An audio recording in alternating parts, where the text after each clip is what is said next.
Em um novo ataque, Israel lança mais um bombardeio no centro de Beirute e outros bairros da capital do Líbano. A ofensiva de hoje teria deixado pelo menos 6 mortos e outros 7 feridos. E vem logo após mais um dia de conflito que matou 46 pessoas, feriu 85 em território libanês. E do lado israelense, as forças de defesa confirmam as primeiras 8 baixas. A gente tem mais informações com o Thiago Muniz. Diga, Thiago. Esses militares tinham entre 21 e 23 anos e morreram nos embates com o Hezbollah. No Conselho de Segurança da ONU, o embaixador de Israel afirmou que dará uma resposta dolorosa ao Irã após o ataque com mísseis da terça-feira. Mais cedo, o governo Benjamin Netanyahu já havia declarado o secretário-geral das Nações Unidas, Antônio Guterres, como persona non grata. O Líbano, por sua vez, defendeu um cessar-fogo de pelo menos 21 dias. Essa proposta já vinha sendo ventilada pelas partes, mas a proposta não avançou. A alegação é de que o conflito entre Israel e o Hezbollah empurrou o país para uma crise humanitária. O governo libanês ainda acusou o exército israelense de mentir ao afirmar que está fazendo ataques precisos, sem atingir civis. Com os bombardeios no Líbano e a crescente tensão entre Israel e Irã, milhares de moradores de áreas residenciais, especialmente na capital Beirute, já estão fora de casa. Muitas dessas pessoas são brasileiras que tentam deixar o país como podem. A podóloga Leni Souza mora no sul do país com a família e conta que teve que sair correndo na segunda-feira quando o bairro onde a casa dela fica foi bombardeado. Sabe o que é você deixar tudo? Tudo. Você imaginar que você sair de dentro da sua casa, seus pertences, é óbvio, é claro, agora, é hoje, a gente agradece muito a Deus. O mais importante é a sua vida, é a nossa vida, a gente está bem, mas abandonar tudo. Tudo. Você deixar tudo para trás. E a gente saiu sem a gente ter um lugar para a gente ficar, sabe? Quando você sai sem um rumo. Leni Souza relata ainda que a família buscou abrigo nos últimos dias e só conseguiu graças ao funcionário de um posto. A gente parou e ele conhece um senhor, vou levar vocês lá nele. A gente já tinha ido em vários abrigos durante esse percurso, a gente vinha vindo e vinha passando em vários abrigos. Escolas, igrejas, mesquitas, para ver se tinha lugar para a gente ficar. E não encontramos, estava tudo lotado. Lotado. Pessoas que estão nas ruas. Tem pessoas que não conseguiram local para ficar. É muito dramático, né, Thiago? As histórias são muito dramáticas. E se torna mais ainda, né, Carla, quando a gente ouve esses relatos em português, né, sempre aproxima da gente. Às vezes a guerra tá do outro lado do mundo, né, mas e as vidas humanas não têm distinção entre si, mas certamente aproxima muito mais da gente quando a gente ouve as palavras que a gente entende naturalmente, que entende com facilidade. A gente vê qual é o verdadeiro caráter da guerra, a morte, enfim, o deslocamento forçado de tanta gente. O primeiro voo da Força Aérea Brasileira para repatriar cidadãos que estão no Líbano pousou em Lisboa, capital de Portugal, onde vai aguardar autorização para seguir a Beirute. Outros voos da FAB são aguardados para os próximos dias, mas ainda não há confirmação de quando eles sairão para o Brasil. Quem tenta deixar o Líbano enfrenta muitas dificuldades. Mesmo operando, o aeroporto de Beirute segue tendo voos cancelados. A estudante Fátima Chatou passou dias tentando embarcar num voo até conseguir viajar com a família para a França e depois para o Brasil. A preocupação agora é com quem ficou. Talvez a gente volte e a nossa casa e tudo não esteja lá. Talvez a gente volte e nossos familiares não estejam lá. Então, você está angustiado o tempo todo. Dos cerca de 20 mil brasileiros que moram no Líbano, 3 mil já pediram ajuda ao governo federal para deixar o país. Bom, o Thiago citou aqui o avião, né, em Lisboa. Essa aeronave ainda aguarda autorização para a repatriação do primeiro grupo de brasileiros. O Brasil não é o único país que está tentando retirar os seus cidadãos do Líbano, mas quem tem mais informações direto do Rio de Janeiro é Gabriela Morgado. O primeiro avião da Força Aérea Brasileira que vai repatriar residentes no Líbano ainda aguarda para ir ao país. A aeronave modelo KC-30 deixou a base aérea do Galeão na madrugada de ontem e faz escala na cidade de Lisboa, em Portugal. Também não há previsão de retorno ao Brasil, que depende de coordenações e protocolos adicionais. Apesar da reabertura do espaço aéreo, ontem Israel retomou os ataques contra o Hezbollah. Segundo a FAB, a previsão é de que 220 pessoas sejam repatriadas nesse voo. Bom, e até demorou um pouquinho para que isso acontecesse, mas a escalada da tensão no Oriente Médio passou a ser sentida no preço internacional do petróleo. Logo após o lançamento dos mísseis iranianos contra Israel, o barril subiu de 70 para 75 dólares. De acordo com a professora de Relações Internacionais Karina Calandrin, o conflito na região traz risco à produção e transporte para o resto do mundo. É um pensamento de especulação. Como, há o receio de o conflito se alargar na região, então ter uma reação de Israel que faça com que haja uma guerra direta entre Irã e Israel e até mesmo o envolvimento de outros atores, como os Estados Unidos, isso pode prejudicar, toda a demanda e a própria oferta mesmo que o Irã tem de petróleo no mercado internacional. Os países do Oriente Médio produzem 1/3 do petróleo de todo o mundo, o que ajuda a explicar o impacto dos conflitos na região sobre o preço internacional. Mas no Brasil, não há um repasse imediato do aumento para os combustíveis nas bombas. A Petrobras, dona da maior parte das refinarias do país, espera semanas ou até meses para alterar os preços. O presidente do Instituto Brasileiro do Petróleo, Roberto Ardengui, explica que isso ajuda a proteger o consumidor da instabilidade que prejudica a economia. No momento, o consumidor não tem que se preocupar, não haverá grandes mudanças nos preços dos combustíveis, apenas se esse conflito perdurar ao longo das próximas semanas. Aí, se a Petrobras fizer os reajustes, acaba sendo aquele efeito dominó, Uma coisa vai levando a outra, porque além de os combustíveis subirem, o preço dos fretes também aumenta, o que afeta o valor dos alimentos. Por outro lado, o uso de fontes renováveis de energia ameniza o impacto econômico dos conflitos no Oriente Médio. Um levantamento da empresa de pesquisa energética ligada ao governo federal indica que o Brasil reduziu a participação do petróleo na matriz energética de 39% para 35% nos últimos 10 anos. Bom, trocando de assunto, de volta ao Brasil, após o problema técnico com o avião número 1 da presidência no México, o presidente Lula quer acelerar os planos para substituir o Airbus A319. A gente avisou que isso aconteceria ontem ou não avisou ontem que isso aconteceria?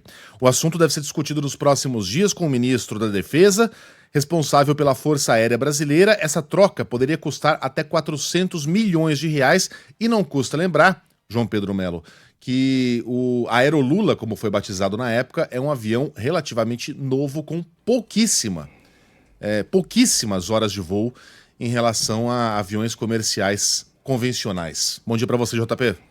É isso, Megali. Bom dia a você, bom dia a todos que nos acompanham. É importante também ressaltar aquele detalhe que você falou ontem, de que um avião com uma boa manutenção, assim como acontece com as aeronaves da Força Aérea Brasileira, ele consegue voar por muito tempo, E aí a gente viu em alguns sites, algumas pessoas dizendo que esse avião da presidência, ele está ali mais ou menos com meia idade de vida já, mas isso não acontece. A gente tem aviões voando no Brasil e em vários outros países do mundo que têm mais de 50 anos e voam tranquilamente. Mas olha, o que a gente está apurando a respeito dessa situação?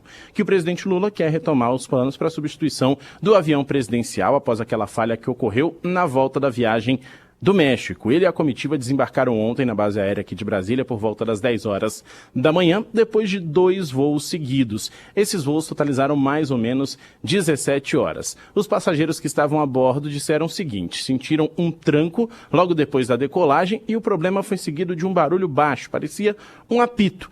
E aí o presidente Lula, foi informado de que seria necessário retornar à Cidade do México, pediu detalhes. O que a tripulação afirmou? Que não era possível dizer quais as razões para a perda de potência sem um exame do motor em solo, mas que a aeronave conseguiria voar, o que é óbvio também, com apenas um dos motores, E isso foi feito. Foram 5 horas ali de círculos em cima da Cidade do México até que o avião pudesse pousar em segurança, né? A gente acompanhou essa situação ontem também e tivemos um áudio divulgado da conversa entre o piloto do Força Aérea 1, avião que carrega o presidente, e os controladores de voo, né? No momento que ele pede ali, inclusive, para fazer uma curva à direita e logo depois declara emergência. A gente vai ouvir esse trechinho agora.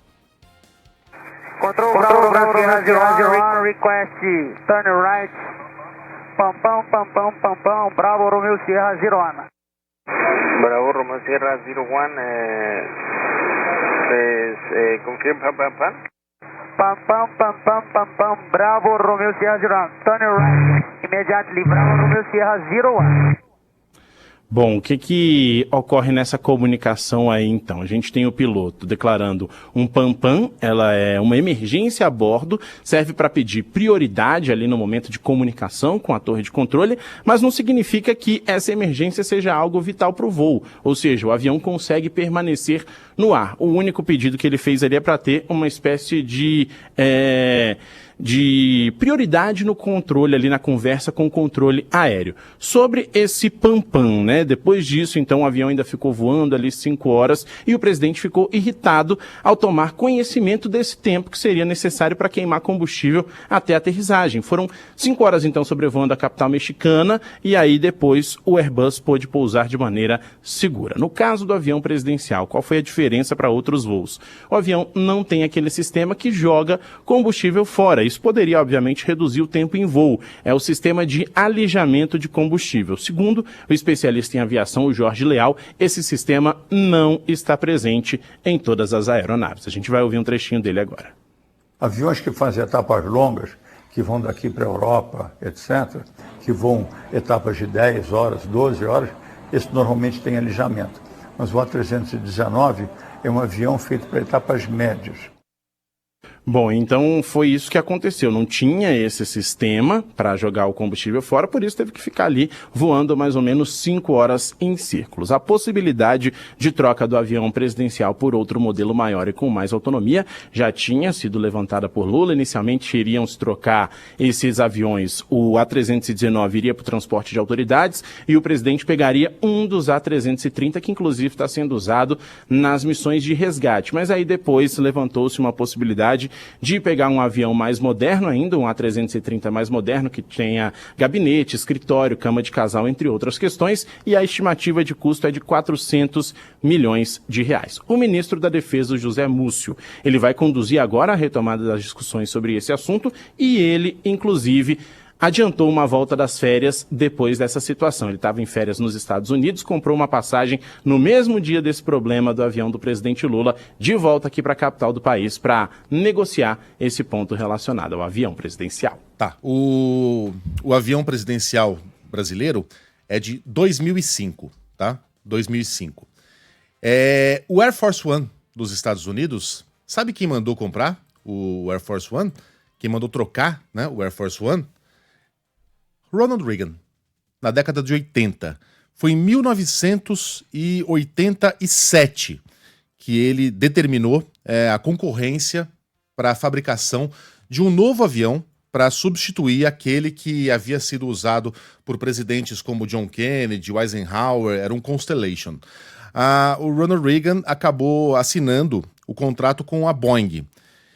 Um 747-200 foi utilizado para se tornar um avião reformado, né? Todo reformado, blindado, colocado equipamentos ali bem especiais para voar como Air Force One, aquele avião que a gente conhece desde sempre. Ele voou pela primeira vez, levando o presidente, em 1990, já na administração Clinton. Veja que o Reagan encomendou, mas não usou. Aí ele passou por George W. Bush, passou por 2 governos Clinton, passou por 2 governos Bush, passou por 2 governos Obama, passou por um governo Trump, passou pelo governo inteiro de Joe Biden e, para sermos justos, os Estados Unidos estão agora em processo de compra de um novo Air Force One. Só que a gente está falando aqui de um avião que tem 34 anos de idade e que continua voando por aí. O brasileiro é de 2005. Portanto, tem 19 anos de idade. Os americanos demoraram 34 anos para decidir comprar um novo. Mas o brasileiro passou por problemas técnicos. O Air Force One também. Tá aqui, ó, notícia de 2006, quando, aliás, o nosso avião era novinho. Problemas técnicos no Air Force One obrigam George W. Bush a mudar de avião. O presidente americano, George W. Bush, foi obrigado a mudar a programação de sua viagem ao Vietnã em função de problemas técnicos no Air Force One. O avião... Aviões têm problemas técnicos. O que você faz? Você faz a manutenção. Fazendo a manutenção, o avião segue extremamente seguro. Tá? Um avião comercial fabricado em 2005, com a manutenção em dia, é extremamente seguro, está sujeito a problemas técnicos, mas isso não significa que você tem que trocá-lo, especialmente no momento em que o governo desesperadamente tenta cumprir a promessa de um déficit zero, tenta cumprir a promessa do seu arcabouço fiscal, tenta encontrar dinheiro em tudo quanto é canto, cogita a ideia de criar novos impostos. 400 milhões de reais não é pouco dinheiro. Não é pouco dinheiro, é quase R$500 bilhão. Mas aparentemente Lula e Janja entendem que a gente está esbanjando grana, enquanto os Estados Unidos, que são mais pobrinhos, são mais austeros com seu próprio dinheiro. Obrigado, JP. Não vamos seguir com o JP, porque coisa de um mês atrás, lembra que a gente falava sobre as denúncias contra o ex-ministro Silvio Almeida. A gente falava sobre a nota da ministra da Igualdade Racial, Aniele Franco, que não confirmava diretamente que ela havia sido vítima do ex-ministro, vítima de agressão sexual, enfim, de assédio. Mas ontem teve depoimento à Polícia Federal. Ela disse que não se negaria, né, a trazer informações para a investigação, mas que não se pronunciaria ali publicamente. E ontem a Polícia Federal, ela confirmou, sim, ter sido alvo de importunação sexual por parte do ex-ministro Silvio Almeida, né, JP? É exatamente isso, Carlinha. Ela prestou depoimento ontem, aqui em Brasília, na sede da Polícia Federal. Depoimento esse que começou por volta das 10 horas da manhã, terminou por volta de meio-dia. Ela falou sobre esse caso em que o ex-ministro Silvio Almeida está sendo investigado por supostamente ter cometido abusos e também assédios contra assessores. Bom, o que ela disse nesse depoimento? Ela confirmou que foi alvo de importunação sexual por parte do agora ex-ministro Silvio Almeida. Ela falou por esse tempo com os investigadores, respondeu às perguntas, não se negou, como já tinha dito, que não se negaria a dar um depoimento. Segundo o que a gente estava apurando aqui, ela estava acompanhada de 2 advogados, né? E esses advogados também auxiliaram nesse momento ali do depoimento. Ela contou desse comportamento inadequado de Silvio Almeida. Ela disse que isso teria começado em 2022, durante o período de transição entre o governo Jair Bolsonaro e o governo Lula, ou seja, ainda naquela sede do CCBB, toda aquela questão que a gente acompanhou por aqui. A Aniele também confirmou que Silvio Almeida teria passado a mão entre as pernas dela durante reuniões oficiais, uma delas em 2023. Ele foi demitido do governo Lula em 6 de setembro, um dia antes da cerimônia da independência aqui na capital do país, e desde então nega essas acusações. Inclusive, disse que pediu demissão ao presidente Lula para que pudesse se defender desse caso. Agora tem a expectativa de que ele preste depoimento nos próximos dias também à Polícia Federal, e aí depois disso a Polícia Federal vai dar sequência a esse inquérito.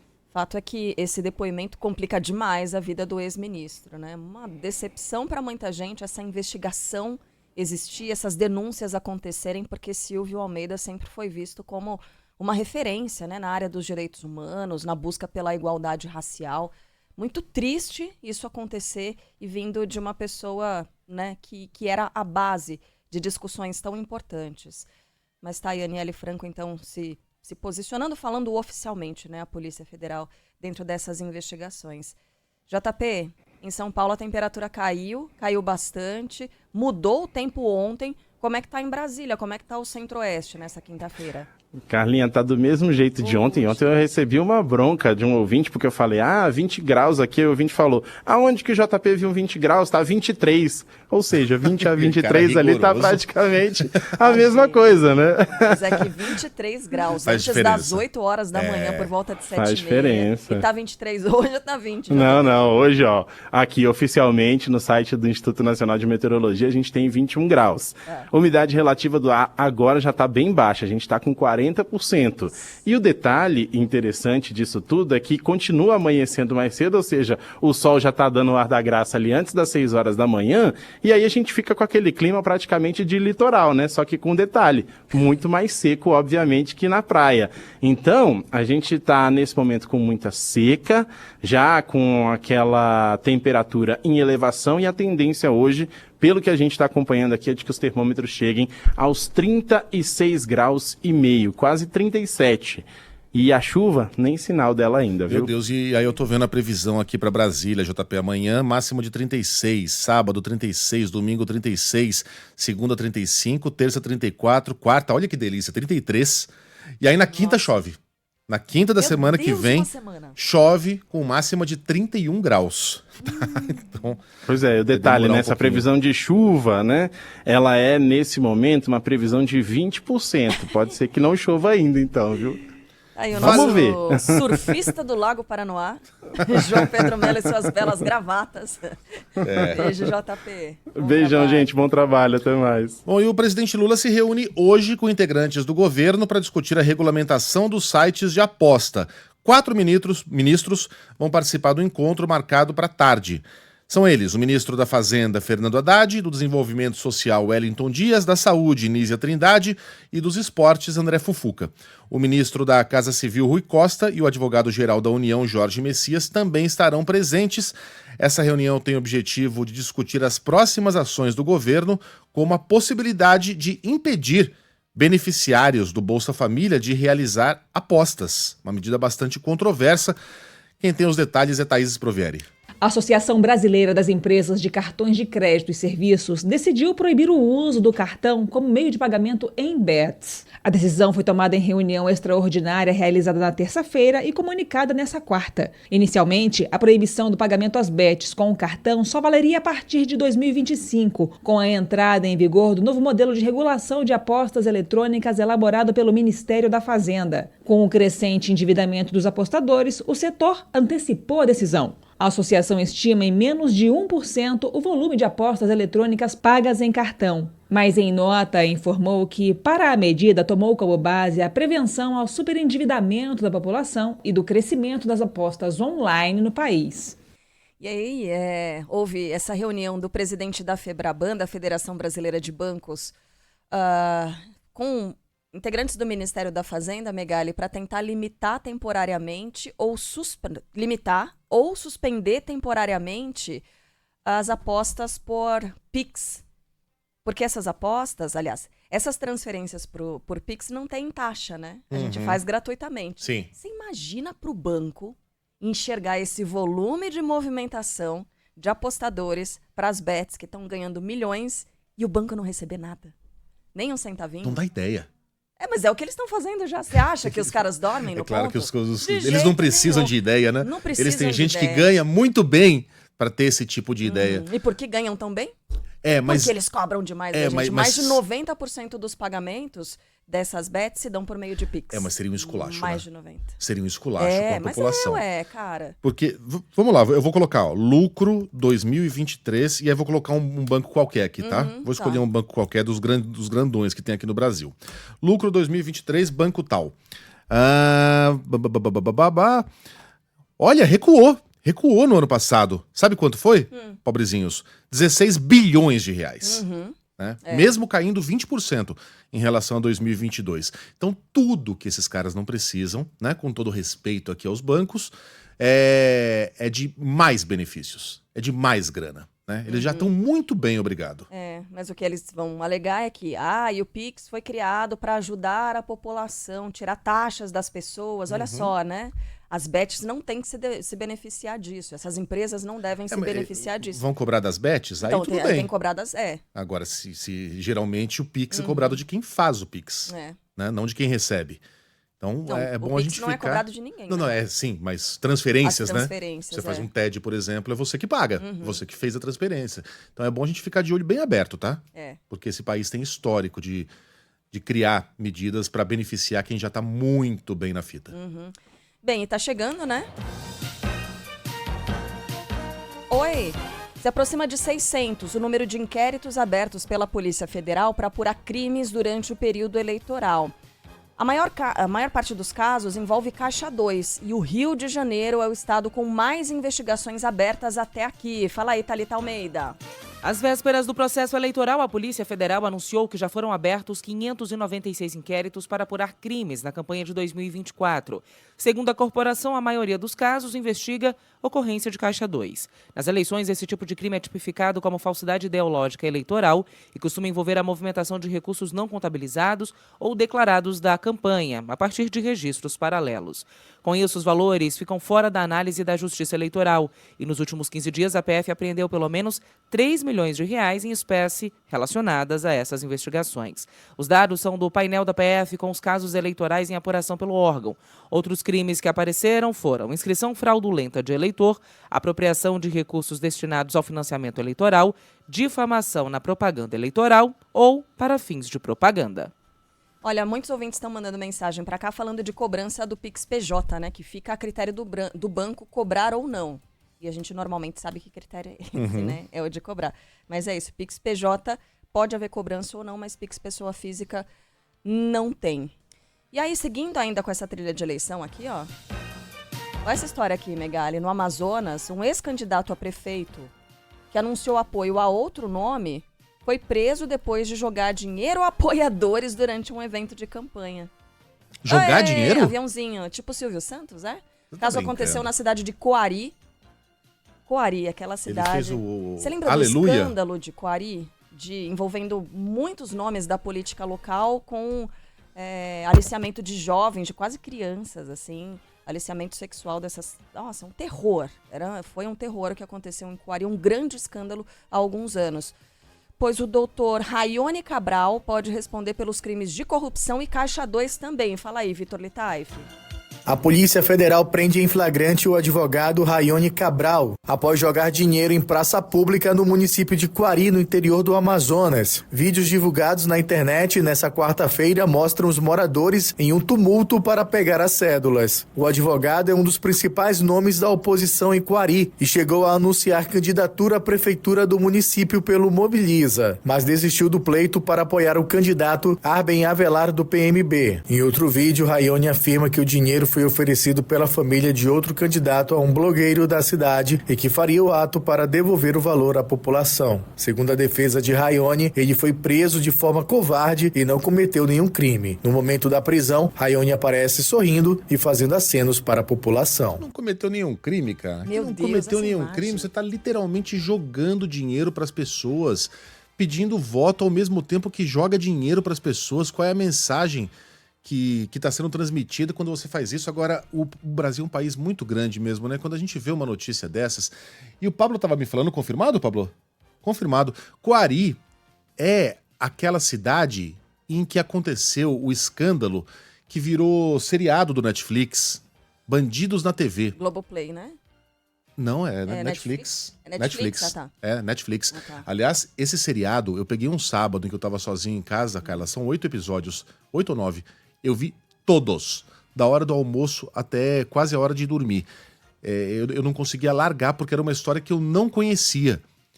Pra quem não sabe, e eu não vou dar spoiler porque, enfim, fica essa dúvida. Os caras fizeram isso mesmo ou eles não fizeram? E eu não vou contar, tá? Podem ficar tranquilos.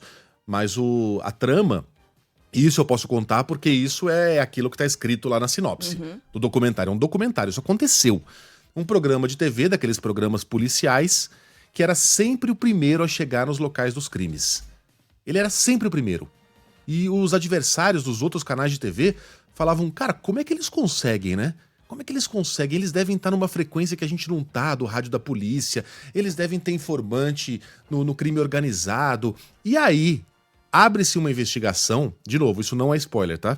Abre-se uma investigação para a possibilidade de os produtores desse programa de televisão, eles mesmos, estarem assassinando pessoas para que eles saibam onde o cadáver vai estar antes de qualquer outro. Deu para entender? Tem uma corrida maluca ali para ver quem vai ser o primeiro a chegar no local de crime. O programa é bem violento mesmo, tá? Você que tá acostumado com esses aí de São Paulo, do Rio de Janeiro, isso é fichinha. Aquele lá é barra pesada. E aí a suspeita é essa. A suspeita é de que os caras tenham contratado matadores de aluguel para assassinarem pessoas, geralmente uns peixinhos bagrinhos lá ligados ao crime organizado, para que eles cheguem primeiro com a sua equipe, porque afinal de contas quem matou foram eles. Não tô dizendo que isso tenha nada a ver com o ex-prefeito, tá? Só tô dizendo que o Brasil tem muito faroeste. O Brasil tem muito local em que não existe o império da lei. E aí a gente entende umas medidas que para nós parecem meio anacrônicas, como aquela da prisão, que impede a prisão dos eleitores, Exato. Né? Antes do... Exato. Pô, você não pode prender ninguém antes da eleição. Como é que é isso? Que absurdo. Cara, você acha que um cara que joga dinheiro pra população, se ele tivesse um juiz no bolso, tá? Não tô falando dessa pessoa especificamente. Uma pessoa que faz isso, pensaria 2 vezes antes de passar a mão no telefone e ligar para um juiz e falar, ó, aquele adversário político meu tá me causando problemas. Por que você não bota ele na cadeia com uma acusação qualquer? Então. De agressão doméstica ou coisa parecida. Mas calma, que a gente tem que olhar com muito cuidado pra Coari, que é essa cidade, do como é que chama mesmo a série? Bandidos na TV. Bandidos na TV. A gente falou do escândalo, ó, gente jogando dinheiro pro alto agora, certo? Um dos candidatos à prefeitura, que poderia ser prejudicado nessa história aí do dinheiro pro alto, é o Adail Pinheiro, que já havia sido prefeito da cidade e que foi condenado por estuprar crianças. Olha aí. É aquele caso que eu disse do escândalo aí de Coari. Ele estava com os direitos políticos suspensos até o ano passado, conseguiu recuperar e agora voltou para a campanha. Essa é a vítima. Entre aspas. E aí o que está acontecendo além disso tudo? Carros adesivados com o nome de Adail Pinheiro estão sendo queimados na cidade de Coari. A coisa tá pegando fogo literalmente nessa cidade, Megali. A disputa lá tá pegando fogo. Tem aqui nota de repúdio aos carros que foram encontrados. Aqui, ó. A coligação Coari Rumo ao Futuro vem a público manifestar o mais profundo repúdio ao ataque criminoso ocorrido na madrugada. Foi na quarta-feira, madrugada de ontem. Veículos particulares de eleitores adesivados com o número do candidato Adail Pinheiro foram alvo de um ato de vandalismo e violência. Foram incendiados de forma deliberada. Então é dinheiro pro alto, carro queimado, candidato condenado por estupro de criança concorrendo e por aí vai. E na cidade onde se passa Bandidos na TV. Tô me dizendo que é em Manaus. Vem cá. Me conta aqui. Não, a denúncia de pedofilia, Me né? conta aqui. Essa de Coari. Bandidos na TV. Bandidos na TV? É Manaus. Tá, Bandidos na TV não é Coari. Não, é Manaus. Amazonas, na verdade. Tá. É Amazonas. É Amazonas, que foi tá. o procurador do Amazonas que denunciou. Ah, tá. Aconteceu, os crimes aconteceram em outro. Tá, então essa não foi especificamente em Coari. Coari é, Obrigado, irmão. é a história do... Tá. Bandidos na TV, tá? Assistam, vale a pena, independentemente do que... Agora que loucura, hein? Bom, em frente? Vamos seguir, Megali, porque a gente tem informação aqui da investigação de um acidente no Distrito Federal. A Polícia Civil apura se a morte de uma mulher foi causada pela peça do airbag que teria se soltado do carro dela. A Marcela Gonçalves Feitosa de Mello se envolveu em um acidente na última terça-feira quando bateu o carro na traseira de um outro carro parado na faixa de pedestres. O fabricante do carro lamentou o caso e disse que o modelo se encontra com campanha de recall pendente desde 2019. Olha só essa história. O airbag é da japonesa Takata, que faliu depois de vários problemas com equipamentos. Em quem vai trazer mais informação pra gente é o André Viana. Um laudo preliminar da Polícia Civil do Distrito Federal aponta que a morte de Marcela Gonçalves Feitosa, de 37 anos, foi causada por um defeito em uma peça do airbag do carro, que teria sido lançada contra ela durante um acidente. O caso aconteceu na última terça-feira, na região administrativa do Cruzeiro, a cerca de 7 quilômetros do centro de Brasília. A vítima bateu na traseira de um veículo parado na faixa de pedestre e, de acordo com o laudo preliminar, foi atingida na cervical pelo fragmento do airbag. Em nota, a empresa Toyota, fabricante do carro, lamentou o episódio e afirmou que o modelo em questão se encontra com campanha de recall pendente desde 2019. A polícia ainda aguarda mais laudos do Instituto de Criminalística para definir com certeza o que teria causado o lançamento da peça. Bem, a gente já falou de Flamengo e Atlético Mineiro conquistando vantagem na semifinal da Copa do Brasil, né? Já a gente traz a informação completa aqui do futebol e por que Sheila Magalhães não está hoje aqui no nosso estúdio, mas antes...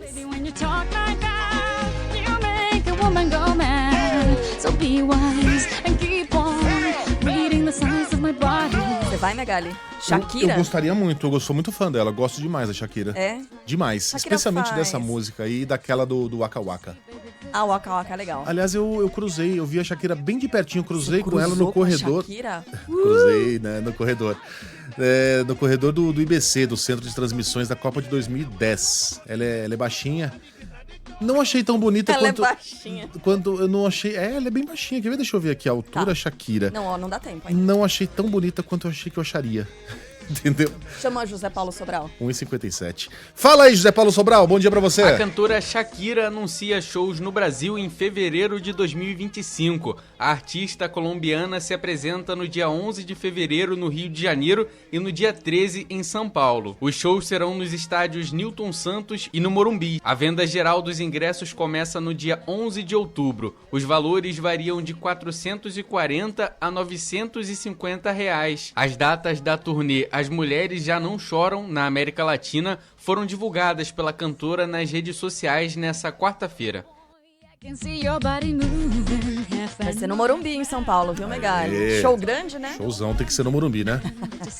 E a Sheila tem um evento externo, tá? Por isso ela não tá aqui hoje. Faltam 10 para as 8.